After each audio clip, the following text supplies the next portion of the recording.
जय हिंद दोस्तों। कैसे हैं आप सब? I hope you are doing well. आज के इस लेक्चर में बच्चों हमारा जो यूनिट चल रहा था India on the eve of independence, यानी कि स्वतंत्रता की पूर्व संध्या पर भारत, इसी को हम आगे कंटिन्यू करने वाले हैं बच्चों। और ये जो है हमारा फिफ्थ पार्ट रहने वाला है। आपको बता दूं, इस लेक्चर की जो पीडीएफ है वो आपको हमारे Telegram channel the bright class पर मिल जाएगी। आप हमें इंस्टाग्राम, व्हाट्सएप और फेसबुक पर भी फॉलो कर सकते हैं, और सबका जो लिंक है वो आपको डिस्क्रिप्शन में मिल जाएगा। ठीक है बच्चों। तो देखिए, जो प्रीवियस पार्ट था, पार्ट 4 था, वहां पर हमने पढ़ा था रीऑर्गेनाइजेशन ऑफ द स्टेट्स, यानी कि राज्यों का पुनर्गठन। राज्यों का पुनर्गठन जो है हमने प्रीवियस लेक्चर में पढ़ लिया। राइट बच्चों।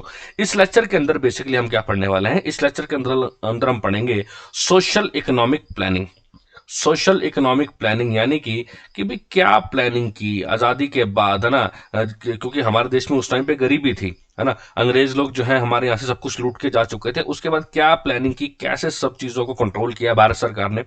और साथ में हम देखेंगे लैंग्वेज इशू, कि भाई कैसे जो है हिंदी और इंग्लिश के बवाल चला इंडिया के अंदर, कौन सी भाषा को जो है राष्ट्रीय भाषा बनाया गया, कोई राष्ट्रीय भाषा है भी कि नहीं है ना। उन सब के बारे में हम लोग इस लेक्चर के अंदर पढ़ेंगे। ठीक है बच्चों, तो चलिए आइए आज का जो हमारा टॉपिक है उसे शुरू करते हैं। तो सबसे पहले आता है बच्चों सोशल इकोनॉमिक प्लानिंग। तो देखिए, ये तो हम लोग को पता है कि भाई लगभग 200 सालों तक का जो राज रहा है अंग्रेजों का भारत पे, लगभग 200 साल, है ना। 200 साल तक का जब जो राज रहा है, कॉलोनियल हुआ है भारत के अंदर, कॉलोनियल एक्सप्लोटेशन हुआ है जो भारत के अंदर, राइट। उसकी वजह से क्या हुआ, जो भारत की जो अर्थव्यवस्था थी ना, भारत आर्थिक रूप से बहुत ज्यादा टूट चुका था।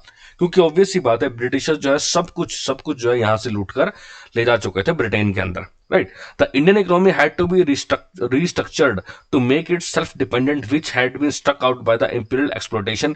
The first major task was to lay the economic foundation of the country. क्या कहना चाहता है कि जो भारत की अर्थव्यवस्था है ना, अब उसको दोबारा से पुनर्गठित करना था, वो दोबारा से सारी चीजों को क्या करना था, सही करना था, right. And make it self dependent which had been struck out of by the imperial exploitation. और उसको क्या बनाना था, उसको सेल्फ डिपेंडेंट बनाना था, है ना, आत्मनिर्भर बनाना था। ठीक है, जो पहले जो कुछ नहीं था, अब उसे क्या करना है, अब उसको जो है आत्मनिर्भर बनाना है। The first major task was to lay the economic foundation of the country.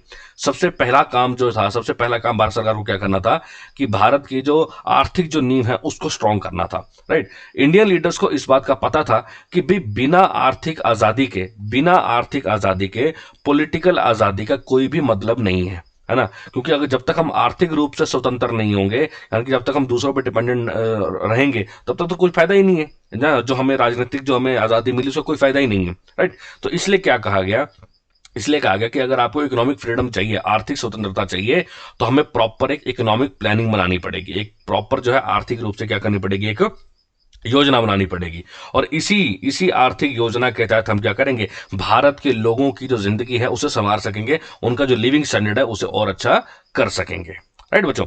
उसके बाद इसी चीज के लिए, इसी चीज को पाने के लिए, इसी चीज को अचीव करने के लिए भारत सरकार ने क्या किया, भारत सरकार ने 1950 में स्थापना की प्लानिंग कमीशन की। प्लानिंग कमीशन का मतलब होता है योजना आयोग।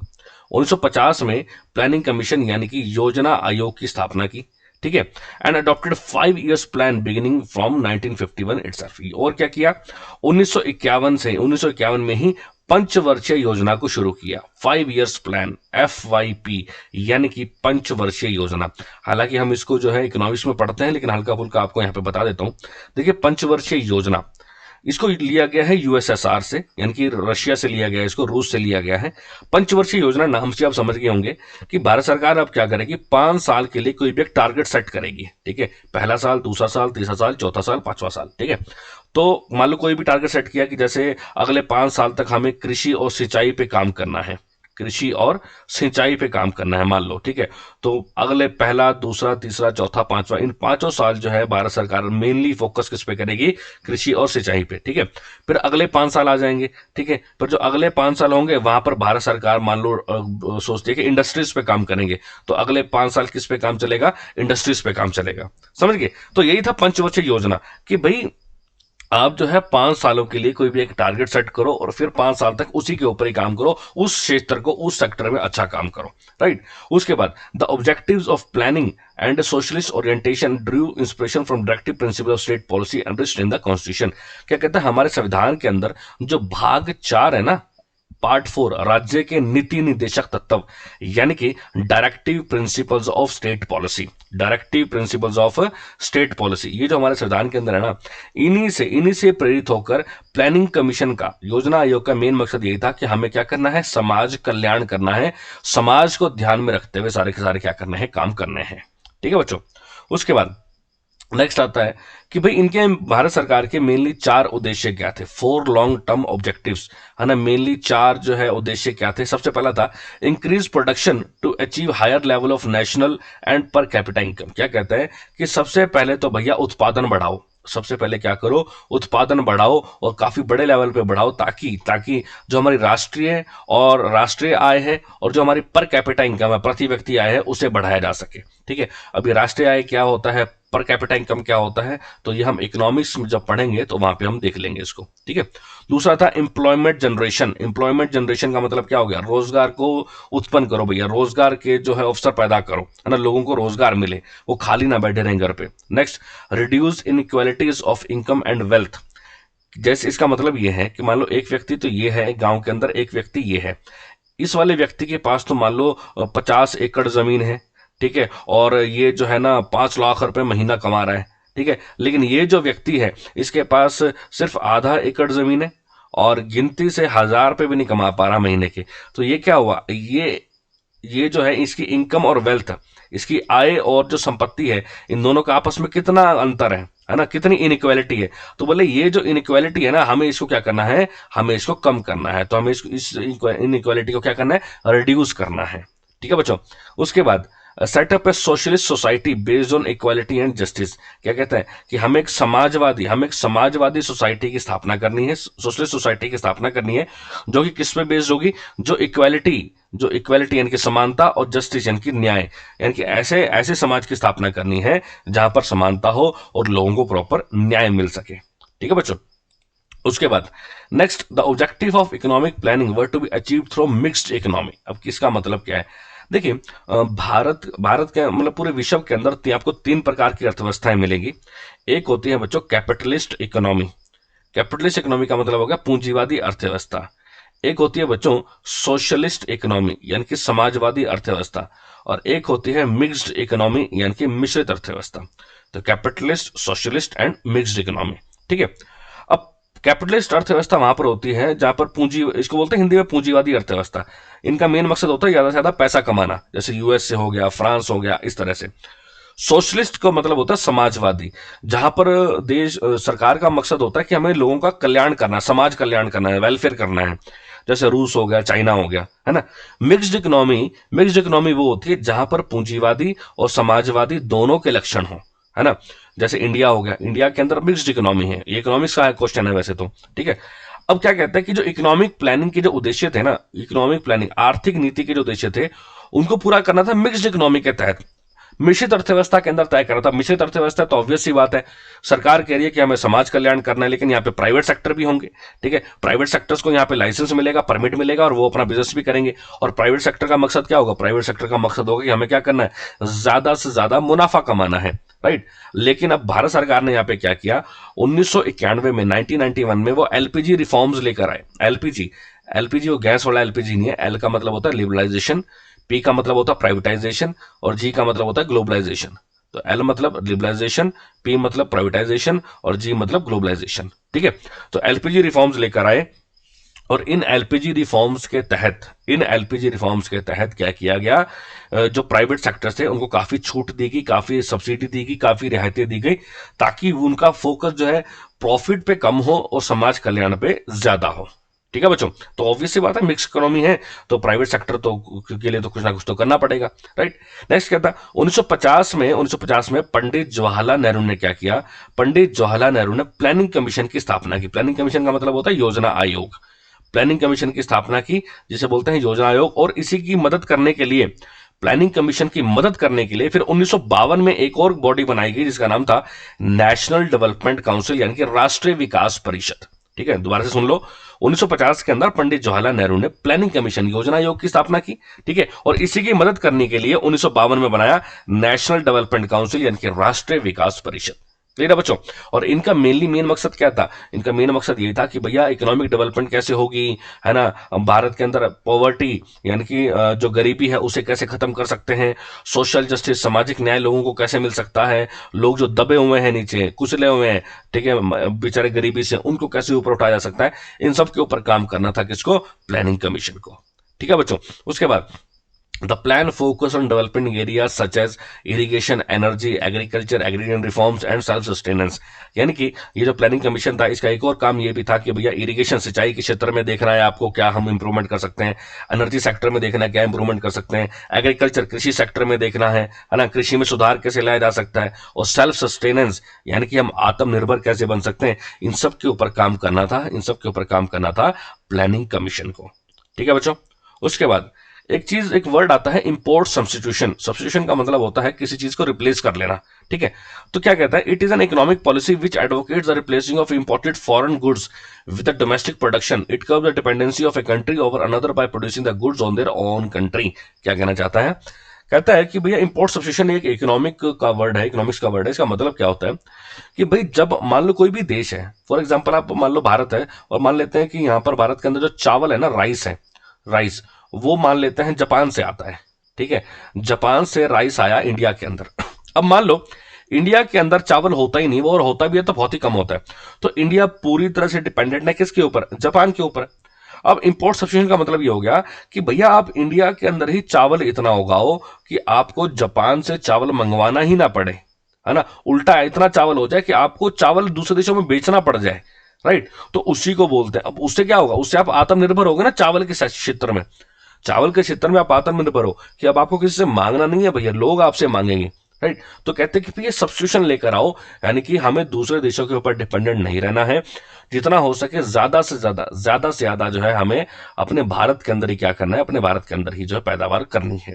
राइट, उसके बाद बेसिकली यही था, import substitution was chosen as the first thing to become self sufficient in terms of providing food security to millions of vulnerable people. क्या कहता है, इंपोर्ट सब्स्टिट्यूशन जो है इसको इसलिए चुना गया ताकि वो क्या बन सके, आत्मनिर्भर बन सके, और जो लाखों करोड़ों की जनसंख्या में जो लोग हैं भारत के अंदर उनका पेट भरा जा सके। ठीक है, चलिए अभी जैसे मैंने आपको प्लानिंग कमीशन के बारे में बताया था, योजना आयोग के बारे में बताया था, आपको बता दूं 2015 में योजना आयोग को खत्म कर दिया गया और योजना आयोग की जगह एक नया आयोग बनाया गया जिसका नाम था नीति आयोग। क्या नाम था, नीति आयोग। नीति का फुल फॉर्म है national institute for transforming India. NITI Aayog का मतलब क्या था, national institute for transforming India. ठीक है, उसके बाद और साथ साथ इसी के तहत क्या कर दिया गया, जो 5 इयर्स प्लान थे उनको भी खत्म कर दिया गया था। यानी कि 1951 से 5 ईयर प्लान शुरू हुआ था और 2012 में खत्म हुआ है 5 ईयर प्लान। ठीक है, और 2015 में जब नीति आयोग बना तो आप कह सकते हो कि आखिरी जो है 5 ईयर प्लान चल रहा था। ठीक है, 2012 से 2017, ठीक है, ये आखिरी 5 ईयर प्लान था। ठीक है, तो यहाँ पे 17 लिख सकते हैं हम लोग। तो टोटल जो है 5 ईयर प्लान कितने बने, तो 12 पंचवर्षीय योजनाएं आई हैं भारत के अंदर, और आखिरी जो थी वो थी 2012 से 2017। इसी के बीच में सन 2015 में योजना आयोग जो है उसे खत्म कर दिया गया था, उसकी जगह क्या लेकर आए, नीति आयोग। आपको बता दूं नीति आयोग को ना भारत सरकार का थिंक टैंक भी बोलते हैं, ये भी कई बार एग्जाम में पूछा जाता है कि भारत सरकार का थिंक टैंक क्या है, तो जवाब क्या हो जाएगा जी, नीति आयोग। ठीक है बच्चों, चलिए नेक्स्ट जो हमारा आता है टॉपिक वो आता है नेशनल लैंग्वेज वॉर, कि भाषा के आधार पे क्या बवाल चला है भैया भारत के अंदर। पिछले लेक्चर के अंदर हमने ये तो देख लिया कि भाषा के आधार पे अलग से राज्य बने। राइट, अब आगे क्या हुआ उसके बारे में जानते हैं। देखिए, India is a country with diverse languages. Obvious सी बात है कि भारत के अंदर जो है बहुत सारी भाषाएं बोली जाती हैं। ठीक है, बट द नेशनलिस्ट लीडर, जो राष्ट्रवादी नेता थे, वो चाहते थे कि कोई भी एक नेशनल लैंग्वेज होनी चाहिए, कोई भी एक राष्ट्रीय भाषा होनी चाहिए जो बाकी सारे कल्चरों से भारत के अंदर बाकी सारे जो भाषाएं हैं उन सबसे क्या कर सके, उन सबसे लिंक कर सके। ठीक है, having a national language was also important for carrying out administrative function as well as for availing at public services. क्या कहते हैं कि भाई राष्ट्रीय भाषा होनी जरूरी इसलिए थी ताकि जो एडमिनिस्ट्रेटिव फंक्शंस हैं, जो प्रशासनिक कार्य हैं, उनको प्रॉपरली किया जा सके। अगर कोई भाषा ही नहीं होगी, हर जगह अलग अलग भाषाएं होंगी, तो एडमिनिस्ट्रेटिव कार्य कैसे करेंगे।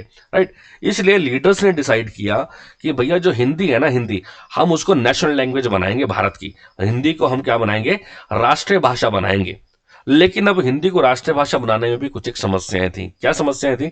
सबसे पहली समस्या तो ये थी कि जो हिंदी थी ना, वो भारतीय जनसंख्या द्वारा, इंडियन पॉपुलेशन द्वारा सिर्फ 40% ही बोली जाती थी, यानी कि 40% लोग ही हिंदी भाषा बोलते थे। पहली समस्या तो ये थी, बाकी 60% नहीं बोलते थे। दूसरा क्या था, दक्षिण भारत के जो लीडर थे ना, दक्षिण भारत के जो लीडर थे, उन्होंने प्रोटेस्ट किया। उन्होंने कहा कि भैया आप तो हिंदी हमारे पे थोप रहे हो, ठीक है भाई, सिंपल सी बात है, आप हमारे लैंग्वेज और हमारे कल्चर के ऊपर हिंदी थोप रहे हो। बोले हिंदी क्यों? बोले आप मलयालम रख लो, आप मद्रास रख लो, मद्रासी रख लो नेशनल लैंग्वेज, फिर आपको पता चल जाएगा, है ना। तो यानी कि साउथ इंडिया के जो लोग थे, दक्षिण भारत के जो लोग थे, वो काफी नाराज हुए इस बात से, उन्होंने काफी प्रोटेस्ट किया। उसके बाद दूसरी क्या थी, हिंदी अपने आप में अलग अलग थी भैया उत्तर भारत के अंदर। हालांकि उत्तर भारत के अंदर हिंदी बोली जाती थी, लेकिन कह सकते हो ना कि जैसे जो हरियाणा में हिंदी बोली जा रही है और जो यूपी में हिंदी बोली जा रही है, उसी में ही फर्क था, ठीक है। यानी कि हिंदी भी एक नहीं थी, ठीक है। जो संस्कृताइज्ड हिंदी थी, यानी कि जो संस्कृत शब्दों से बनी हुई हिंदी थी ना, वो तो अपर मिडिल क्लास जो पढ़े लिखे लोग थे वही बोलते थे। लेकिन आधे से ज्यादा जो उत्तर भारत के लोग थे वो बोलते थे खड़ी बोली, खड़ी बोली बोलते थे, ठीक है। जिसके जो हम कह सकते हो जो हिंदी, फारसी और उर्दू का मिश्रण था, ठीक है। प्योर हिंदी कोई नहीं बोलता था, हिंदी, फारसी और उर्दू इन सब का मिश्रण जो था वो थी खड़ी बोली, वो बोलते थे लगभग लोग, right. Moreover with the formation of the linguistic states in India, regional languages had to be recognised. क्या कहता है कि भैया अब भाषा के आधार पर राज्य बने हैं, प्रीवियस क्लास में हमने देखा था। तो जो स्थानीय भाषाएं हैं, जो क्षेत्रीय भाषाएं हैं, उनको भी तो कोई ना कोई दर्जा मिलना चाहिए, राइट। ये बहुत बड़ी समस्या हुई उसी इसीलिए इसीलिए भारत सरकार ने क्या डिसाइड किया, जो हमारे संविधान का 8वीं अनुसूची है, 8th शेड्यूल है, 8वीं अनुसूची के अंदर 14 भाषाओं को जो है मान्यता प्राप्त हुई, 14 भाषाओं को मान्यता प्राप्त हुई। हालांकि आज की डेट में 22 है, ठीक है। 15 से लेकर 22 तक वो बाद में जोड़ी हैं, उसके लिए अलग अलग अलग संविधान संशोधन किए गए थे, वो हम पॉलिटी में देखेंगे। अभी बस आप इतनी जानो कि भाई शुरू में 14 भाषाएं थी और वर्तमान में कितनी है, तो 22 भाषाएं हैं बच्चों, ठीक है। अच्छा, उसी टाइम पर क्या किया गया, हिंदी और इंग्लिश को बना दिया गया ऑफिशियल लैंग्वेज, यानी कि कार्यकारी, ऑफिशियल लैंग्वेज मतलब आधिकारिक, आधिकारिक भाषा। ऑफिशियल लैंग्वेज का मतलब हो गया आधिकारिक भाषा बना दिया गया, यानी कि भारत की आधिकारिक भाषा कौन सी है, तो हिंदी और इंग्लिश। क्लियर है।